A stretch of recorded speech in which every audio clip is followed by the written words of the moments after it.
আসসালামু আলাইকুম।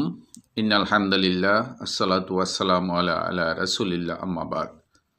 আজকে যে বিষয়টি নিয়ে আলোচনা করতে যাচ্ছি সেই বিষয়টি হচ্ছে ঋণ পরিশোধে অনীহা। পবিত্র কোরআনুল কারীম আলোকে এবং সহিহ হাদিসের আলোকে এই বিষয়টি সংক্ষিপ্তভাবে আলোচনা করার চেষ্টা করব ইনশাআল্লাহুল আজিজ।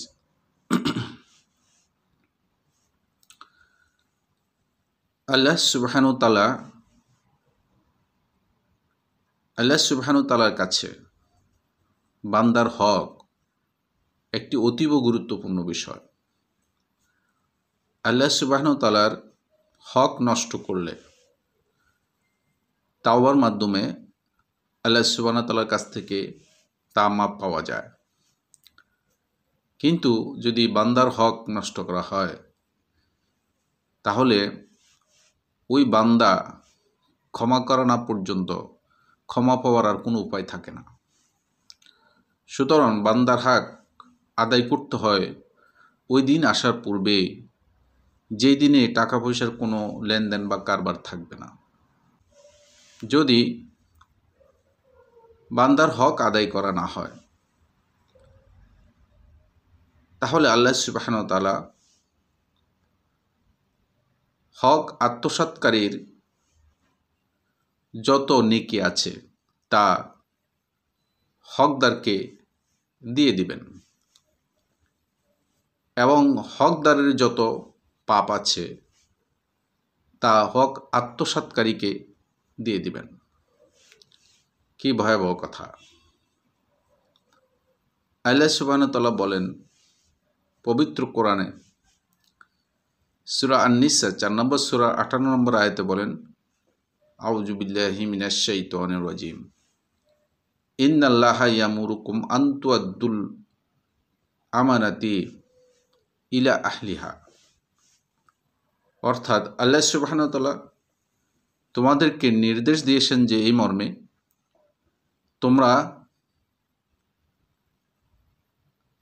আমানত তার প্রাপককে দিয়ে দিবে। বর্তমান সমাজে অনেকে ঋণটাকে একটি মামুলি এবং অতি গুরুত্বহীন বিষয় বলে বিবেচনা করছে। অভাবের তাড়নায় ঋণ না নিয়ে বরং প্রাচুর্য সৃষ্টি এবং অন্যের সাথে প্রতিযোগিতা করার লক্ষ্যে নতুন নতুন বাড়ি, গাড়ি এবং আসবাবপত্র ইত্যাদি ক্রয় করার লক্ষ্যে বা নিমিত্তে ঋণ গ্রহণ করে থাকে। অনেক সময় এরা কিস্তিতে কেনাবেচা করে থাকে, যার অনেকাংশেই সন্দেহজনক এবং হারাম।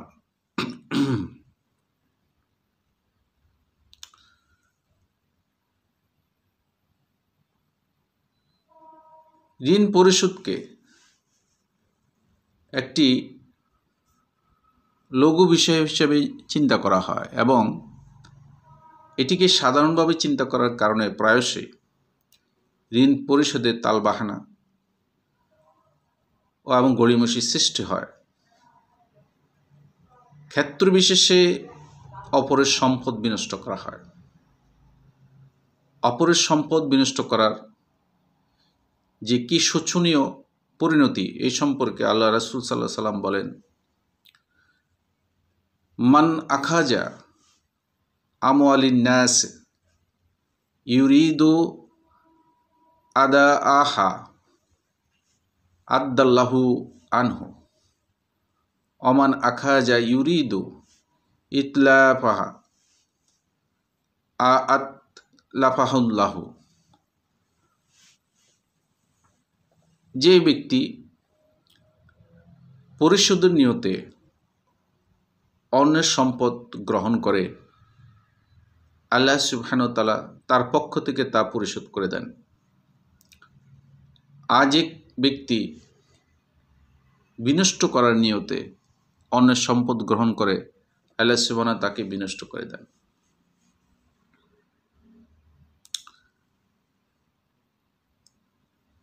অনেকেই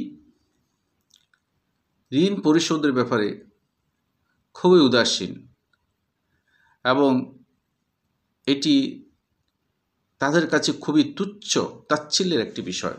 অথচ আল্লাহ সুবহানাহু তাআলার নিকট এই বিষয়টি খুবই গুরুত্বপূর্ণ, খুবই গুরুত্বপূর্ণ। এমনকি আল্লাহ রাস্তায় যারা শহীদ হন তারা এত মর্যাদা ও অগণিত সওয়াবের অধিকারী হওয়া সত্ত্বেও ঋণের দায় থেকে অব্যাহতি পায় না। রাসূল সাল্লাল্লাহু আলাইহি সাল্লাম বলেছেন,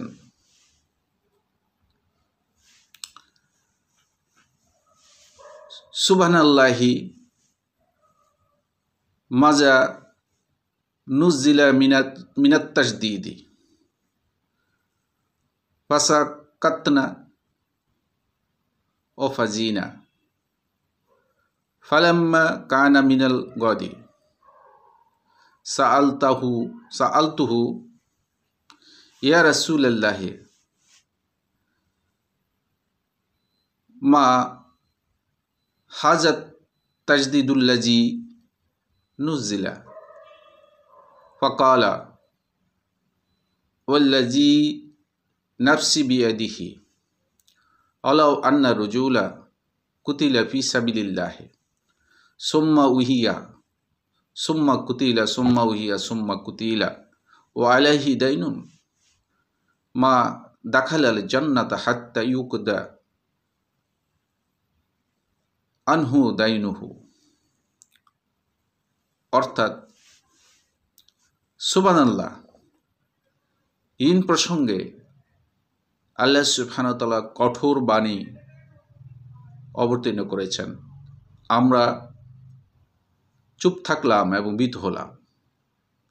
অতঃপর যখন পরের দিন আসলো, আমরা রাসূল সাল্লাল্লাহু আলাইহি সাল্লামকে জিজ্ঞাসা করলাম,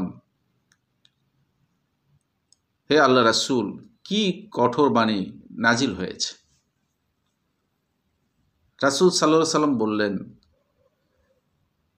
যার হাতে আমার প্রাণ বা জীবন তার শপথ, ঋণগ্রস্ত ব্যক্তি যদি শহীদ হয়, পরে যদি আবার জীবিত হয়, আবার যদি শহীদ হয়, আবার জীবিত হয়, অতঃপর যদি আবার শহীদ হয়, তারপরও তার ঋণের দায় থাকার কারণে, তার ঋণের দায় পরিশোধ হওয়ার না কারণে সে জান্নাতে প্রবেশ করতে পারবে না।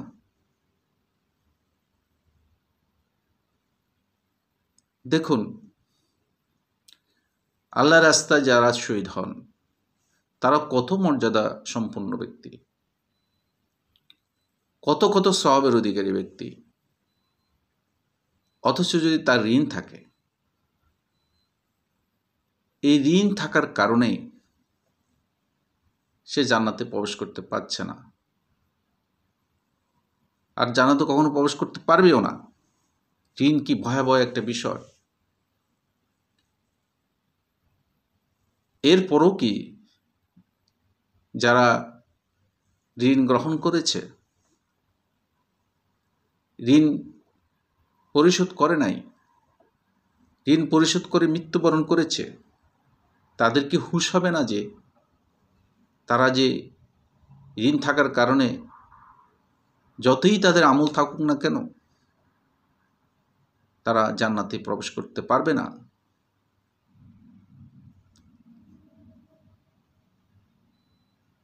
আল্লাহ সুবহানাহু ওয়া তাআলা তাদেরকে এবং আমাদেরকে এই হুঁশ বা এলম অথবা এই শুভবুদ্ধি প্রদান করুক যে ঋণ যাদের আছে, আমাদের যাদের আছে ঋণ, তারা যেন অবশ্যই ঋণ পরিশোধ করে ওই দিন আসার পূর্বে, যেদিন কোনোভাবেই কোনো লেনদেন, টাকা পয়সার লেনদেন থাকবে না, এবং এই ভয়াবহ পরিস্থিতি যেন মোকাবিলা করতে না হয় আমাদেরকে আল্লাহ সুবহানাহু ওয়া তাআলা আমাদেরকে সেই তৌফিক দান করুক। আমিন সুম্মা আমিন।